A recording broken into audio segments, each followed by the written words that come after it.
Kenyataan yang dibuat oleh Datuk Seri Nazri Aziz memang satu kenyataan yang serius. Ianya menjurus kepada kebolehpercayaan Dr. Pontip sebagai seorang saksi.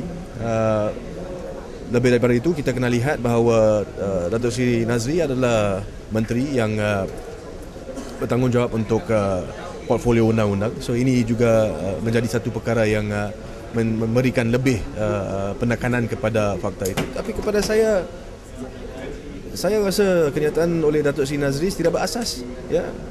Macam mana Datuk Seri Nazri dapat tahu? Ya. Satu aduan yang dibuat, dikeluarkan atau disiarkan jam lebih kurang pukul 11 pagi. Dan pukul 3 Nazri Aziz sudah confirm. Dia sudah buat kenyataan bahawa ini tipu helah. Ya. Ini menunjukkan bahawa memang Nazri Aziz tak serius berkenaan perkara ini. Patutnya kita sebagai satu kerajaan, apabila satu tumahan dibuat yang serius sebegini, kita perlu mengambil perkara ini dengan berat. Patut kita mengarahkan satu inquiry diadakan. Ya.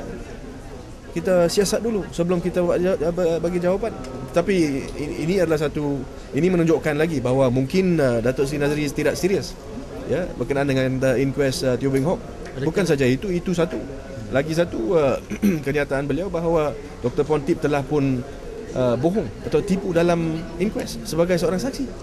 Ini cukup penting. Saya peguam yang menghadiri inquest tersebut. Kalau Datuk Seri Nazri mempunyai asas ataupun mempunyai bukti untuk menunjukkan bahawa Dr. Pontip telah pun menipu, saya memohon agar beliau tampil ke hadapan dengan maklumat ini. Apabila kita buat tumahan bahawa seorang saksi telah pun memberi keterangan yang berbohong ataupun tidak benar di mahkamah, itu satu yang cukup serius. Kerana ianya mempunyai kesan terhadap inquest tersebut. Ya. So kita tidak boleh memperkecil-kecilkan hal ini. Datuk Seri Nazri telah membuat kenyataan itu dan saya di sini mencabar beliau supaya tampil ke hadapan dengan bukti. Ya, itu yang saya nak lihat. Adakah yang mengganggu perjalanan inquest? Ya, kepada saya ianya memang mengganggu perjalanan inquest. Ianya adalah satu yang boleh dikatakan menghina prosiding mahkamah. Sepatutnya pihak yang buat keputusan berkenaan dengan sama ada saksi cakap benar atau tidak, itu adalah terpulang kepada coroner atau hakim. Ya, tidak boleh seorang menteri dengan begitu saja membuat kenyataan sweeping statement mengatakan saksi yang bohong. Ya, ini memang satu perkara yang kepada saya lah, yang menunjukkan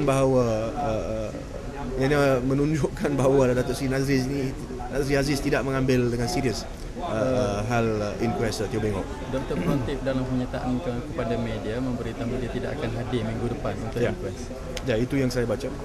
So bagaimana keadaan inquest boleh berlangsung dan keadaan Dr. Pontip tak hadir? Seperti mana saya katakan tadi, kepada saya,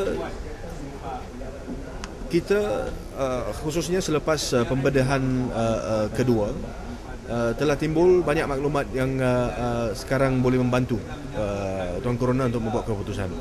Lagipun kita mempunyai keterangan yang diberi oleh Dr. Syahidan dan juga gambar-gambar daripada postmortem yang kedua, dan saya rasa itu boleh digunakan untuk memajukan teori kami bahawa sebenarnya dalam kes ini bukan kes bunuh diri, ya, tapi sebaliknya kes homicide ataupun pembunuhan.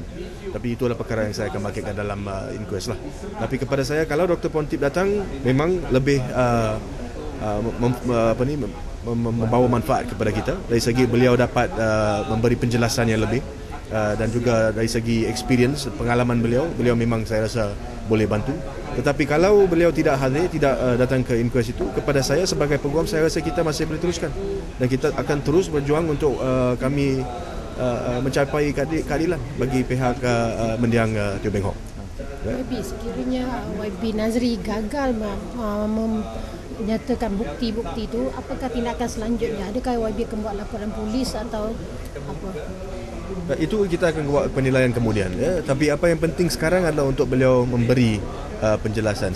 Kepada saya, kalau dia membuat tumahan ataupun kenyataan yang cukup serius, dia patut ada bukti.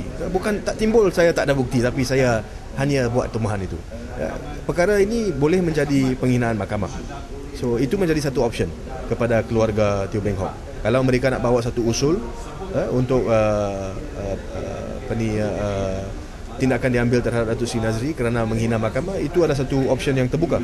Tetapi kepada saya, seperti mana saya katakan dulu, ini bukan berkenaan dengan nak ambil tindakan terhadap Datuk Nazri. Ini berkenaan dengan apa yang beliau kata. Sebagai seorang menteri yang bertanggungjawab untuk portfolio undang-undang, perkataan ataupun kenyataan beliau mempunyai carries a lot of weight. Ya, beliau harus dan perlu bertanggungjawab. Kalau tidak bertanggungjawab, saya rasa beliau patut tarik diri sebagai menteri yang memegang portfolio ini. Kita tidak boleh ada seorang menteri yang sudi membuat kenyataan yang seserius ini, tapi selepas daripada ini tidak ada bukti untuk to support apa yang beliau katakan. So ini menjadi isu dia. So cabaran dibuat oleh kepada Datuk Nazri ini bukan dengan hasrat nak bawa tindakan terhadap dia, tapi dengan hasrat menunjukkan bahawa sebenarnya apa yang beliau kata itu tidak kredibel. Itu menjadi tujuan saya. So saya sekarang terletaklah kepada beliau untuk memberi bukti-bukti tersebut. Okey.